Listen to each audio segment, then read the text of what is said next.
Hello there. In this Fundamentals webcast, we will be discussing molecular polarity. This is a topic that you have heard previously in general chemistry.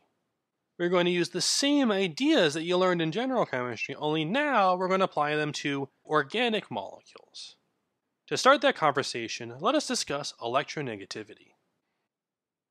Recall from general chemistry how electronegativity is a measure of how strongly an atom attracts the electrons in a covalent bond towards itself. How do we know which atom the electrons will prefer? How do we know which atom the electrons will be pulled towards? We have to look at the electronegativity values. Here on the right, I have a table of electronegativity values. The higher the value, the more electronegative the atom is. As you can see, all these elements have a value. That means they all try to pull electrons towards themselves. They are competing with the other atom in the bond. For example, let's look at a CH bond. We see that carbon has an electronegativity value of 2.5. And we see that hydrogen has an electronegativity value of 2.1. 2.5 is greater than 2.1, therefore the electrons are pulled towards the carbon atom in a carbon-hydrogen bond. There is an electronegativity difference. In this case, it is a difference of 0.4 units. Let's do the same analysis for a carbon-carbon bond. Carbon has an electronegativity value of 2.5. Carbon has an electronegativity value of 2.5. Therefore, there is zero difference in electronegativity values. Do the same thing for a carbon-nitrogen bond. Carbon is 2.5. Nitrogen is 3.0. Therefore, our difference is 0.5. And because nitrogen has the higher value, the electrons move towards the nitrogen. If we look at hydrogen and oxygen, hydrogen is 2.1 as we know. Oxygen is 3.5. Therefore, we have a difference of 1.4. And because oxygen is higher in electronegativity value, the electrons move towards the oxygen. In other words, these bonds are polar. If there is a difference in electronegativity value, as we can see, the electrons prefer to spend more time around one of the atoms in the bond. And the atom they prefer to spend more time on is the more electronegative atom. And we show this via these partial charges, these delta pluses and delta minuses, which hopefully you recall. If electrons spend more time around one of the atoms in a bond, that atom is overall more negatively charged.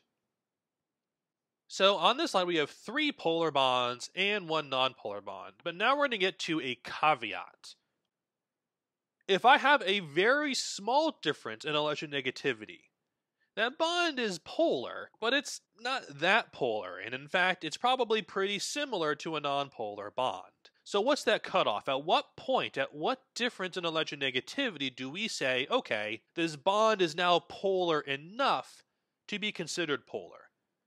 That difference is usually listed as 0.4. So if you look at our electronegativity difference values, this is a difference of 0. Therefore, a carbon-carbon bond is nonpolar. If you look at a carbon-hydrogen bond, the difference is 0.4. That is not above the threshold I just told you of 0.4. Therefore, while a CH bond is slightly polar, it's not polar enough for us to consider it to be polar. So a CH bond is also nonpolar.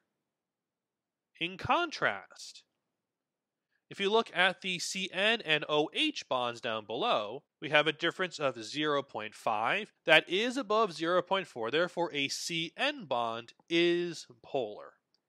If you look at the hydrogen-oxygen bond, that's a difference of 1.4, therefore that bond is also polar.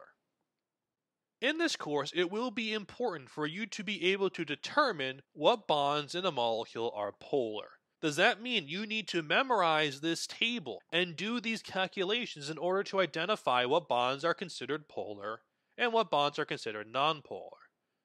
The answer is no, and you might have already figured out how to make that distinction without doing any of these calculations.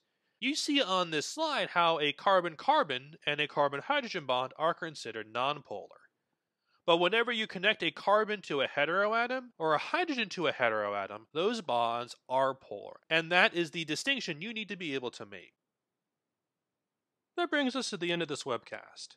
To recap, electronegativity is a measure of how strongly an atom pulls electrons towards itself. Large differences in electronegativity lead to polar bonds. In organic molecules, what types of bonds fall into this category? As you have just seen, carbon-carbon and carbon-hydrogen bonds don't have a very large difference in electronegativity, therefore they are considered to be nonpolar. This is not to say that in a carbon-hydrogen bond there is no difference in electronegativity. Clearly there is a difference, but it is not large enough for us to consider a carbon-hydrogen bond to be polar. In contrast, carbon-heteroatom bonds are usually polar. Carbon-oxygen, carbon-nitrogen, carbon-halogen all have large differences in electronegativity. Similarly, hydrogen-heteroatom bonds are polar. Hydrogen-oxygen, hydrogen-nitrogen, hydrogen-halogen bonds tend to have a large difference in electronegativity.